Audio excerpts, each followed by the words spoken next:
Nagre-refill na pala kami, guys. Nagre-refill na kami at mauubusan. Sorry guys, hindi ko nakuhanan ng before and after. Ano po yan? So ayan nga. Nire-refill na. Umorder na tayo ng Snappy kay Tita Tessie. And then, nag-iipon tayo para sa pagkuha natin ulit kay Kuya Joseph. And then, mag-iipon tayo para naman sa pambili ng ating mga ano ba tawag doon? Ng mga idadagdag pa natin dito. So, ayan. So, eto po ang ating mga Nestle product na aayusin. Dumating po ito kanina. Nabisi lang kaming manood kanina ng cartoons na Remy. Ayan guys. Halo-halo na yan. Dami sa ilalim. So, this is worth, kasama na din yung ano. Ayan, yan lahat. This is worth around, magkano? 15,000. Mahigit. Almost 16,000 guys. Kasama na itong 300 grams na isang box. No? Ayan. So, yan. Yan. Ano ba ito? Mga Bona and mga Nestogen and ayan. Halo-halo na rin yan. Kasi may mga Bona pa naman tayo. Bona meal, Bona na maliit. So far, ito yung Nestle products natin, guys. Okay, magpe-presyo na ako. Marami pa kaming kalat dito, guys. Naaayusin. O, di ba ang kalat? Ayan. Ice cream!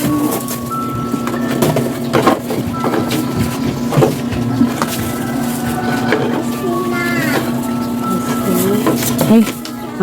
Ayan, guys. Welcome sa magulong tindahan ng Lola Park nyo. May 16 ka na tindahan. Ang laki ng tindahan. Sabi nung mama sa Nestle, Oh. Pakaganday ka ng tindahan nun. Sabi ng gano'n eh. Oh. Ano ka po? Bakit bumalik dito si Nestle? Kasi daw dumaan daw siya dito, yung Kausap ko nga yun. Nestle ice cream na nag-aalok. Eh sabi, ako daw magde-decide, sabi mo daw. Kung ano. Tapos nung mapunta doon, Kabilang pwesto doon sa Babaron. oh, Yung gano'n. Eh bakit ako ngayon ko lang nag-alok niyan? Eh isikat ka ako Nestle. oh. Ngayon ko lang nag-alok.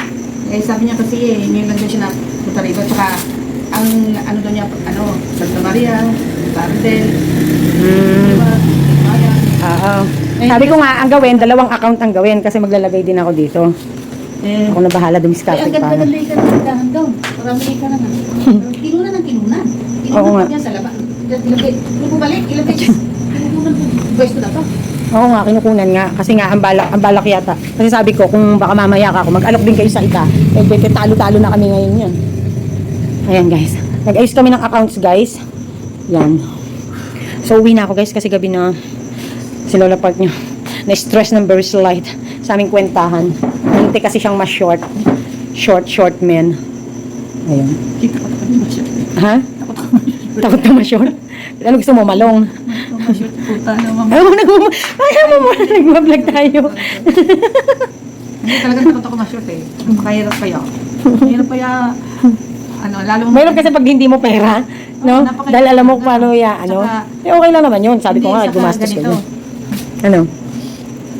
Diyos ko, sana may araw-araw makabinta kami po. Diyos ko, kami namin bayarin. Ayan, okay lang yan. Basta ano. So, nilipat na yung isang rep doon. Yun na maliit. Ayusin nga namin yan, hindi lang namin. Nagtataka naman ako sa'yo. Bakit? Dapat kasya ka na dito. Malaki na to. Kung kailan naman. Kasi naman talaga. Oh, ano nangyari? Eh, wala, hindi pa lahat eh. Marami pang kulang din eh. Oh. Ala ng sito. May sito kami dun. Royal. Tsaka mismo, bukas padadala kita. I-text mo na lang kailangan mo. Muna royal. Ayan. Tsaka mabili yung cook din.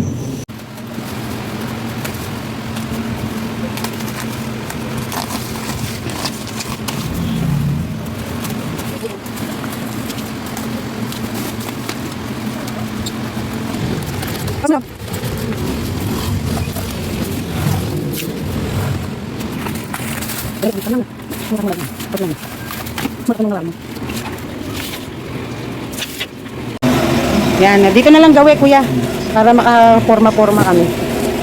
Yan. Wala na. Hold on. Pause lang.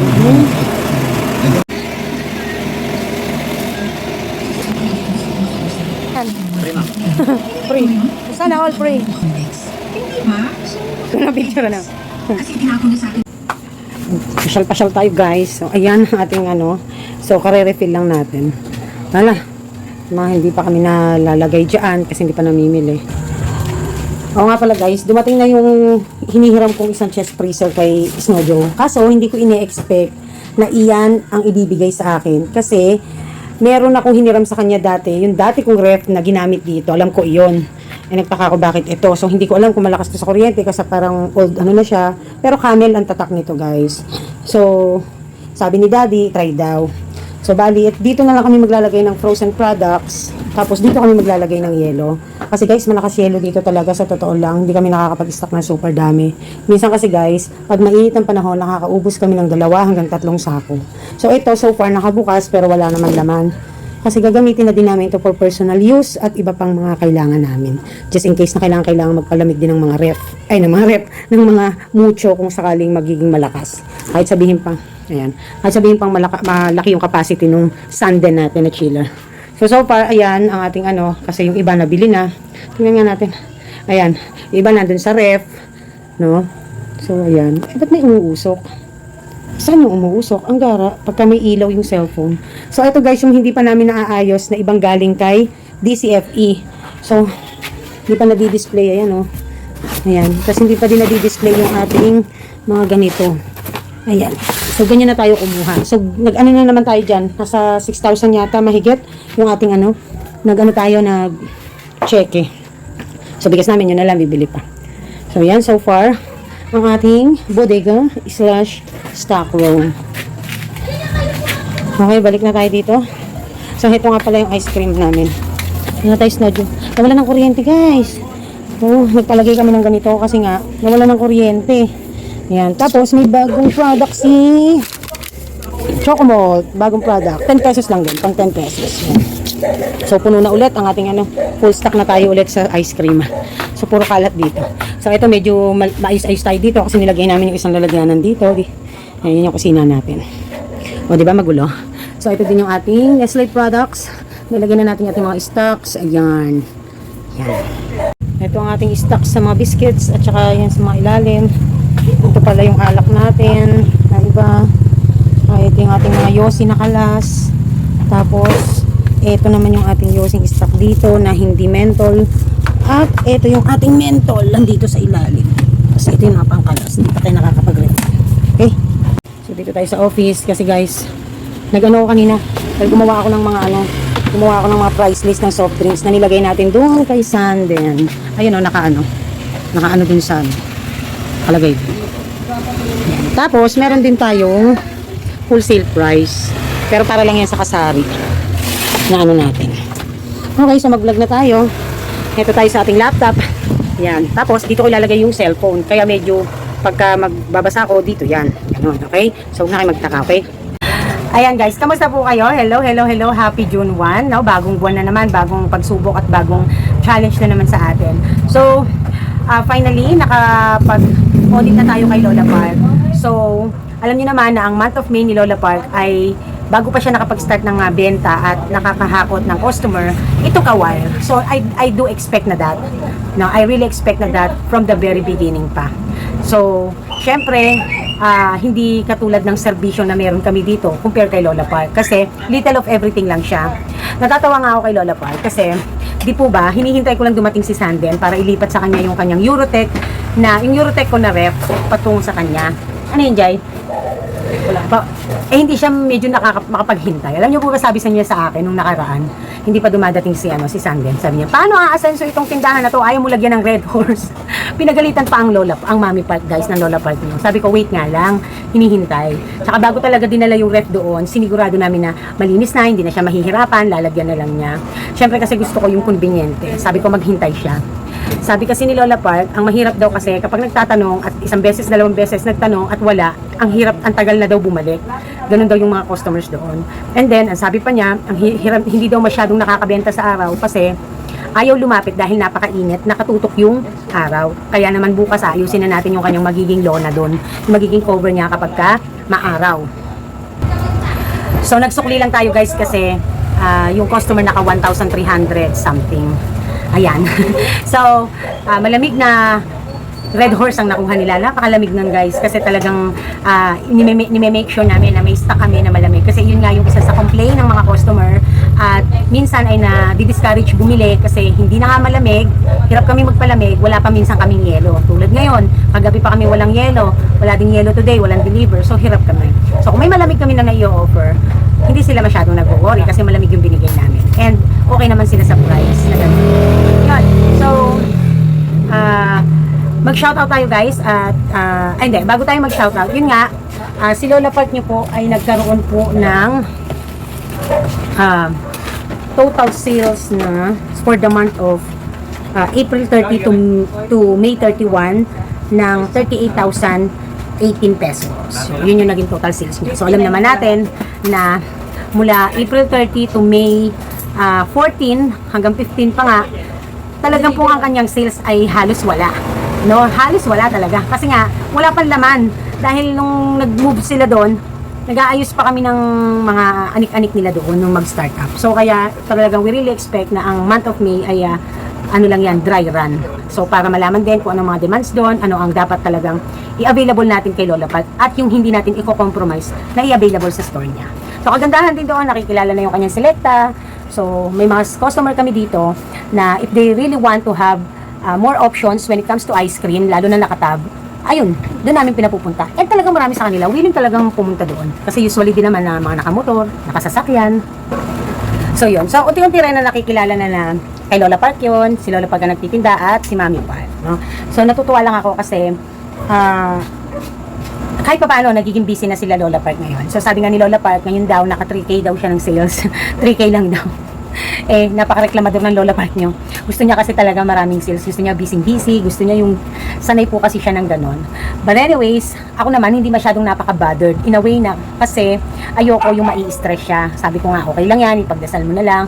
Ayoko din kasi ng sobra ka ding mapapagod, sobra ka mai-stress. Kasi kikita ka nga ng napakaganda, tapos magkakasakit naman. Eh, alam niyo namang may edad ng Lola Park nyo, no? Paika-ika pa. So, I really do hope this coming days na I could do a vlog there na yung tipong mag-ano talaga kami yung taste test or i-review namin yung Selecta ice cream naman. So, meron pong nag-alok din dito guys na ang papapap ko dyan, si Nestle. May mga ice cream si Nestle at nagbigay din ng flyers. So, sabi ko, i-open yung account dun sa kabila at saka dito. Alam nyo, dami nag-alok ng ice cream dito sa totoo lang. Ang maganda rin naman sa kanila is yung mga tub, may mga 3-in-1 din. So, malakas po kasi ang mga tub dito. Kaya pansin nyo si Snow Joe. Gano'n lang ba si Snow Joe? Compare mo kay Ace. Pero ang lamang po kasi ni Snow Joe, marami siyang tab. Ang lamang naman ni Selecta kay Ace at kay Snow Joe, marami namang pagpipilian kay Selecta. Kasi may 3-in-1, may mga iba't ibang flavors. So, kumbaga ba, sa akin, kahit sila yung magkakakompetensya sa industry, sa tindahan ko naman, sila naman yung kailangan kong i-provide para maraming option, maraming pagpilian ng mga customer nang hindi na sila pupunta pa sa iba. Ika nga if I could provide, po-provide ko na dito. Diba? Si Creamline nga, gusto pa rin sumingit dito eh. Etong si Nestle, gusto rin akong babaan ng chest freezer, pero wala nga kasing pupwestuhan. Kaya sabi ko, hindi ako interesado sa chest freezer. Interesado lang ako sa product. Ako na bahalang gumawa ng paraan kung paano kayo i-dispose, ibebenta. So sabi ko, ipag-open ako ng account sa Rito at kay Lola Park. Eh sabi, tatawag sa akin hanggang hindi pa kumukontak sa akin. So, yon. Anyways, no? So, yun nga, si Lola Park nyo ay naka 38,018 pesos na benta for the month of April 30 hanggang May 31. Okay? So, tomorrow, magbabayad na tayo ng bill sa kanya. So, paano ba ang ginagawang pagtatala ng Lola Park nyo? So, kung naalala nyo, pagka tinuturuan ko kayo pagdating doon sa ating mga sales, no, sa pagtatala, hindi po ba lagi nating inaano dyan is yung, halimbawa, ito example natin. Halimbawa, God bless our sales, tapos yung cash sales. So, si Lola Park nyo po, puro sales na lang ang ilalagay niya. Tapos expenses. Yung halimbawa plastic labo, plastic na may sanduba, ganyan. Puro sales lang po ang kanyang ilalagay, i-record. Kasi yun po ang ititrace ko. Kasi siya po ang nakakagawa noon. Dahil wala naman ako dun araw-araw. At di naman ako ang nagbebenta dun araw-araw at hindi naman ako ang nagko-close. So when it comes dito sa record niya, dito sa libro ko, ako naman ang nagre-record ng lahat ng nakukuha niya, lahat ng dinideliver namin sa kanya, lahat ng nire-request niyang items from the very beginning. Ako ang naglilista. And then, lahat ng expenses, ako din ang naglilista. So, the reason is, guys, hindi ko magagawa na gawin ni Lola Park yung katulad nung sa akin dito. Kasi nung makita ko, ay si Lola Park masyadong mahihirapan, malilito. Tulad kasi nung nakaraan, humingi ako sa kanya ng pera na cash. Ang ginawa niya, ni-record niya. Kaya nawala siya doon sa record kung magkano talaga yung sales niya. So sabi ko, mami, ibubukod lang yan. Isa-separate lang ng record yung kapag nagwi-withdrawal ako sa iyo. Kasi, pagka i-minus mo yan doon sa nire-record mo, mas lalo kang mawawala. Mas lalo kang hindi magtatali. So, para madali at maging maayos sa part mo, puro sales lang ang ililista mo. At ako nang bahalang maglista ng withdrawals ko at saka ng ililista lang nila yung expenses na nakukuha nila sa store kasi ako ang magbabayad ng mga nakuha nila sa tindahan or kaya pag nanghiram sila ng cash sa tindahan, ire-record na lang nila, ililista. Pero hindi include doon sa talagang tala niya for everyday. Maliban lang doon sa expenses na halimbawa ay yung plastic. No, usually plastic lang naman eh. So, yon. So, I really do sorry kung sa mga iba ay naano kayo kasi naging iba po yung sitwasyon ng Lola Park nyo sa ano. Kung ito po siguro mga kaedad ko ang humawak ng branch, baka maiayos ko ng mas maayos. Pero ang kagandahan, nate-trace ko din yung mga ano niya, yung kanyang mga financial flow. Kasi, tulad niyan, so far si Lola Park nyo po ay meron siyang total groceries as of June 1 or May 31 ng gabi ay meron siyang total na 79,335 worth kanyang kailangang i-dispose. And then, kapag po kumukuha siya dito at meron kaming pinadadala sa kanyang items na kailangan niya, ay nire-record namin at iaawas na lang po iyan sa end of the month. So, ganun. Next po ay yung mag-aawas po ng kanyang mga expenses. Ngayon, ang tanong, paano mo, Mami Park, malalaman kung kumikita ba si Lola Park? Napakasimple lang naman po eh, sa totoo lang. Kasi, kung bebenta po siya ng ganito, at halimbawa, 10% po ng ganito, tapos ang kanyang expenses ay ganire, o di, malalaman mo kung kumita ba o hindi. Diba? Paano po ba yon? Halimbawa po, ang 10% po ng kumita po siya sa isang buwan ng 150,000. Halimbawa lang ha. So, sa isang araw yon pumapatak po iyon ng 5,000. Halimbawa lang po. So, kung sa 150,000 po, times 10%, magpa-probable tayo. So, 15,000 ang kanyang 10%. Ngayon, sa 15,000 po, dahil po naglalaro ang probable na around 12, 13, yung sobra nun, para sa expenses na. And then, yung sobra, yung butal ng 10%, sa 10%, halimbawa nag-13, nag-12, pwedeng balik rin. 2 or 3% ng 500,000 is, 150,000 is, yon ang magiging net income, and then the expenses is the 10%. So, Mami Park, hindi ka ba lugi or hindi ka ba nagpapagod? So, sa tingin ko po, dahil sa reason ko na living space nila Lola Park yon, libangan ni Lola Park, and at the same time, ma-cover up yung mga gastos doon, at kung kumita ng kapiranggot na magkaroon, ay sa tingin ko po ay sulit na para sa akin. Kasi, alam niyo po, ang purpose ng tindahan na yon ay para sa Lola Park nyo. No? Kaya, hindi ko po talaga masyadong aasahan na bibigyan ako ng napakalaking kita. Kasi for my parents. Kasi ganun din yon, kikita siya ng malaki, pero ako din ang magbabayad ng kanyang mga expenses at kung or kung hindi man siya, wala man siyang tindahan akong ibinigay. So, kumita man ako ng malaki dito or sa mababawasan pa. At dahil susustentuhan ko siya. Pero dahil we do a business, living space na niya, and at the same time ay tindahan, so kahit pa paano, kung mako-cover up ang kanyang expenses doon, napakalaking bagay na po noon para sa mga Lola Park. At sa akin, syempre, na hindi ko na sila masyadong iintindihin. So, ang gusto ko lang, paunti-unti, kahit medyo matatagalan, ay mabawi yung ROI. Mabawi ang ROI. So, yun lang naman yung importante din sa akin. At ma-cover up ang expenses nila. So, yun lang, ganun lang, no? But, syempre, sa susunod na magiging branch natin, yun ay, ayoko naman na yung magiging ganun, na, gusto ko, bago ako magkaroon ng talagang branch na susunod, ay yun talagang kikita ng maganda. Yung, talagang, yung talagang aasahan kahit pa paano, kahit kalahati man lang ng kinikita ko rito. So, yun. So, one of these days din, ay magpaplano na kami ng kung paano ako ay aalok ng ating produktong butas bagas ng ating dishwashing, no? Dahil syempre ay we doing another business, no? So, adds on siya dito sa store. At the same time, ang habol ko kasi doon kapag nag field work, ito mga 2 months, 3 months na field work, naratratan, tawag-tawag na lang ako. Gusto ko kasi na siyang magawa habang bakasyon ng mga bata. Para sa pasukan, kahit papaano, tatawag na lang ako, kukontak na lang ako doon sa mga maaalukan para delivery na lang. Kasi para at the same time din, si Daddy Park ay meron ding gagawin at meron ding source of income pagdating doon sa van kasi syempre babayaran ko siya, no?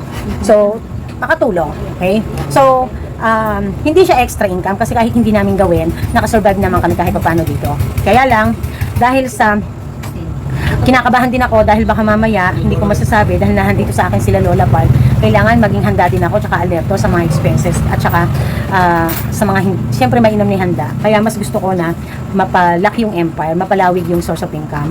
Kasi pag ganyang meron kang mga magulang na nasa iyo na obligasyon mo, tapos yung kinikita mo ay sapat para sa aming pamilya lang, siyempre, no, pang sarili ko lang at tsaka sa mga bata, sa daddy at saka dun sa aming mga bayarin. So, syempre, kailangan mag-isip-isip na tayo. Diba? Kasi, eto, bread and butter para sa amin lang, hindi para makadagdagan pa. Kaya tayo gumawa ng another business para kay Lola Park na masustentuhan siya ng negosyo. So, yun naman yung main reason, para sa magulang. Kasi naniniwala naman ako na yung pagmamahal sa magulang kapag tayo, kahit pa paano, no, we look after our parents, I know for sure, even kahit wala, basta, mahal kong magulang ko. Kumbaga ba, kahit may obligations, hindi na ako nagre-reklamo. Para sa akin na lang, si Lord na bahala. Ika nga worry today, and siya ang bahala sa bukas.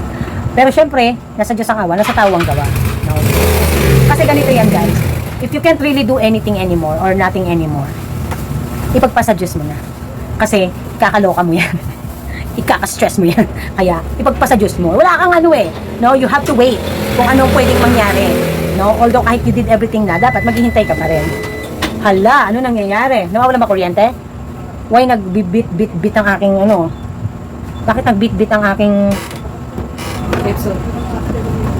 kaya nga nag-ano ang internet ang kuryente.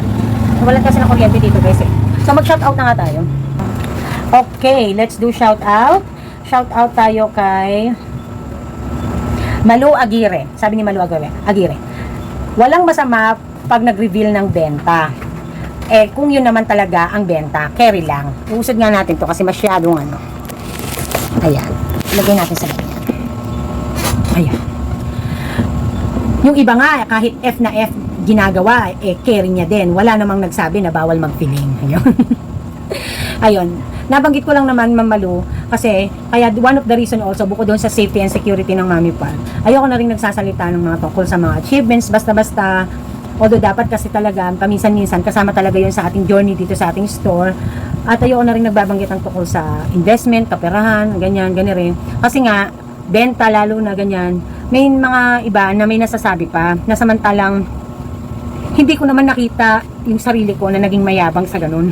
Hindi, I'll try my best naman na pag nag-vlog ako is tama lang ang pagiging OA, tama lang ang pagiging exciting, tama lang yung pagiging ganyan. Kaya lang there are some viewers, na actually hindi ko nga sila viewers, na sila yung OA mag-react, na hello, ba't ba kayo nagre-react? Kasama sa journey ko yun no? May mga points ako na hindi nagigets ng iba kahit pinagdudukdukan mo na yung pagbablog nang in-explain mo na ng maayos. Ang hina pa rin ng mga kukote, napaka-slow makagets. Sa totoo lang, alam nyo po ba? Alam nyo yan, simulat sa poll.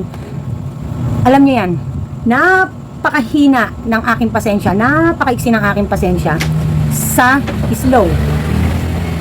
Alam niyo yan, at paulit-ulit, ayoko ng mga ganyang sistema ng paulit-ulit palagi. Yun. So kaya sabi ko, ano ba yun? Kaya yun, hindi na lang ako kasi nga, mga ma-react, hindi naman naintindihan. Diba? So yun, thank you Ma'am Malu, no? Yun lang, kaya mas pinili ko na lang din na kahit kayang gawin ng iba at kahit kaya ko rin gawin, hindi ko na lang ginagawa. I did, no? At kung baga have it their way na lang, no? It's not, I'm not bothered now when it comes to that na, hindi na ako mababother. Bahala sila dyan. Yun lang. Yun lang, no? So, shout out to Lourdes Mabana. Sana makadagdag sa new subscribers mo para maabot mo na ang 17K followers. Maraming salamat po. As of now, 17K and 45 subscribers na po tayo. Maraming salamat po Ma'am Lourdes Mabana. Tapos sabi pa niya, supportive subscribers here. Maganda na talaga kasi yung vlog mo. Yun. Tapos sabi pa niya, ganda ng sharing Mami Park. Saan ba nang gagaling ang tibay at lakas sa larangan ng negosyo? God bless po.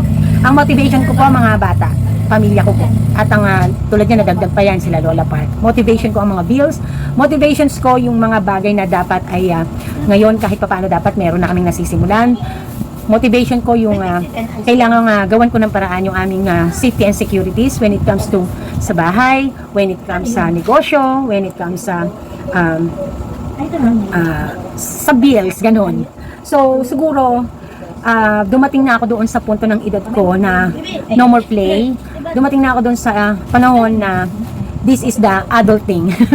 This is the parenting and this is the negotianting.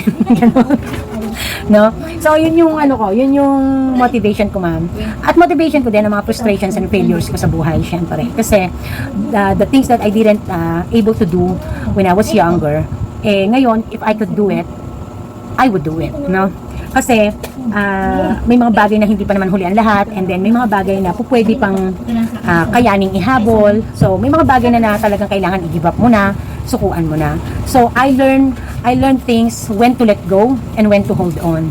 So dahil family ang aking pinaka first motivations, syempre yun ang nagpapalakas sa akin araw-araw, no? Araw-araw.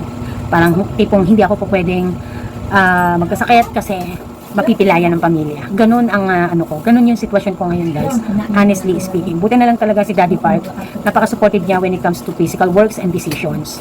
Napaka-supportive niya. Yun na lang yung pinag-ano ko. Si Lola Park nyo, nagdadrama pa nga kagabi yun Noon doon ako, sabi niya, anak, nahiya ako sa iyo, naawa ako sa iyo kasi napakaraming mong obligasyon, ganyan-ganyan. Parang maiyak pa ako, sabi ko, ayoko lang yung magpapasaway kayo. Sundin yun lang yung gusto kong mangyari kasi simple lang naman yung gusto kong gawin nyo, yung pinagagawa ko para kahit nai-stress ako sa mga bayarin, sa mga obligations, hindi ako, masaya naman ako pag iniisip ko para sa inyo lahat yung ginagawa ko. So yun lang yung sa aking part, no? So yun, tama na nga, Ma'am Lourdes, ikaw talaga, Ma'am Lourdes.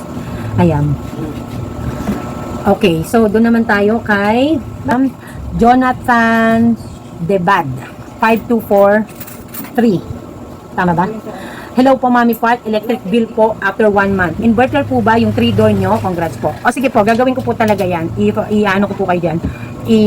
Magkakaroon po ako ng follow-up vlog tungkol dyan. And opo, inverter po siya. Ayan. Ricky Anuevo, congrats Mami Park. Nakakatuwa naman. Ang laki na ng tindahan nyo. God bless. Congrats sa anak mo. Tama lang, nag-extend lang po tayo. Every time naman na may extend tayo, lagi naman tayong may dagdag bayarin. So sa totoo lang, ayoko na rin mag-extend. Tama na sa akin to, no? Mag-focus na lang at So nagtataka ako why I cannot scroll down my Pag ako maka-scroll down sa aking laptop. Okay, dito tayo magbasa sa isa kong kasi parang gagawin ko tong laptop ko muna. I-refresh ko lang muna, guys. Ayan, sa cellphone ko na lang binatak, guys, no? So gandahan ng cellphone, housing lang yan, guys. Okay, Nero Jane, Mami, question po, paano kayo magpresyo ng items? Actually, guys, wala akong specific na standard way how to price, how to mark up. Kasi unang-una po, ang aking mga items ay walang permis. Hindi lahat ay may permis na ahente na doon at doon ko nakukuha.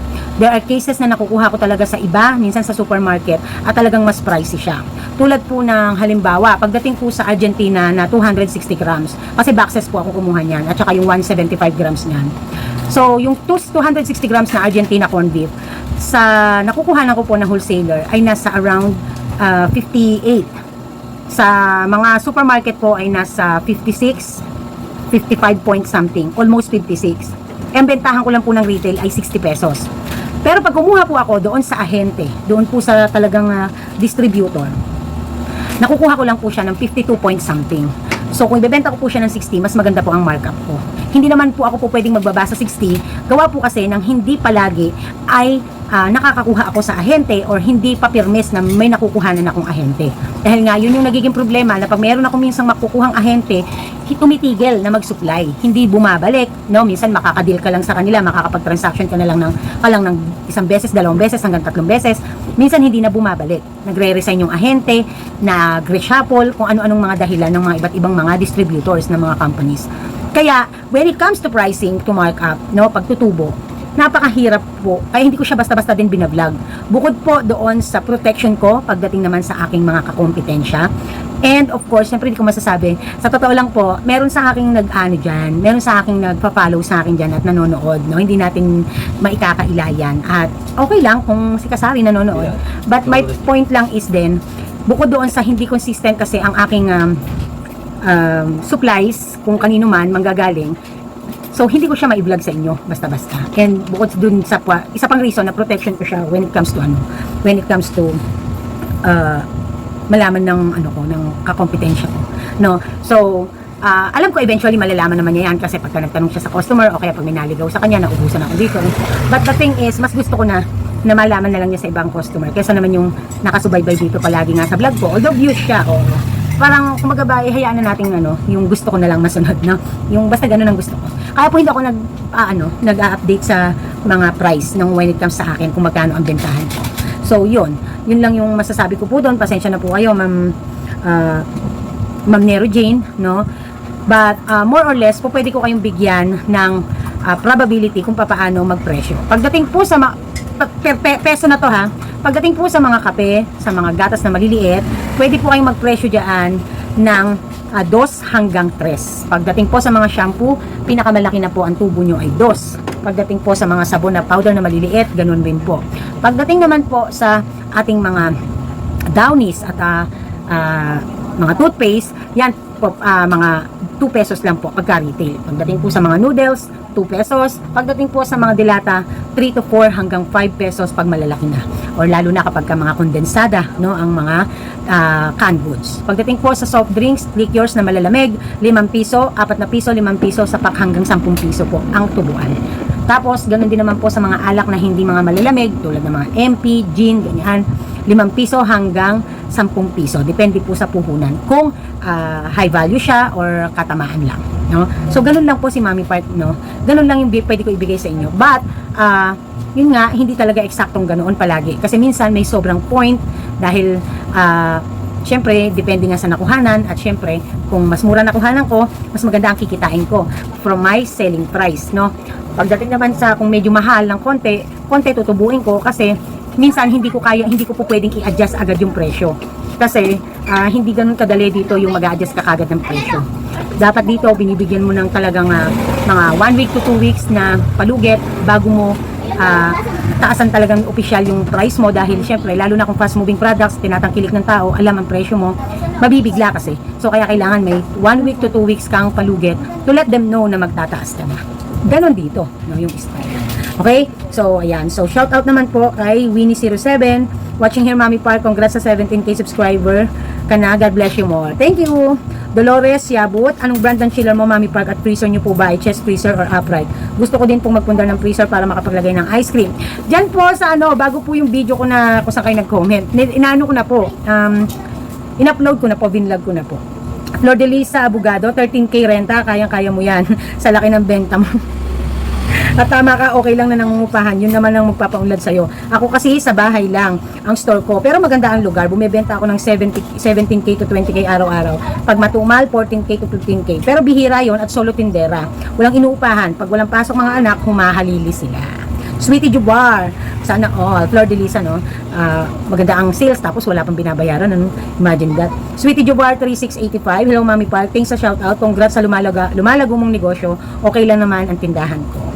Hindi ka mauubusan ng malamig na soft drinks, Mami, at saka RH. Teresita Baron. DJ Support Group, ayan, shoutout. And Ellen Pilar, yay, first din, always watching, God bless you po, love you. Thank you. Ayan, ang ating shoutout. So, napakahaba ng video natin, no?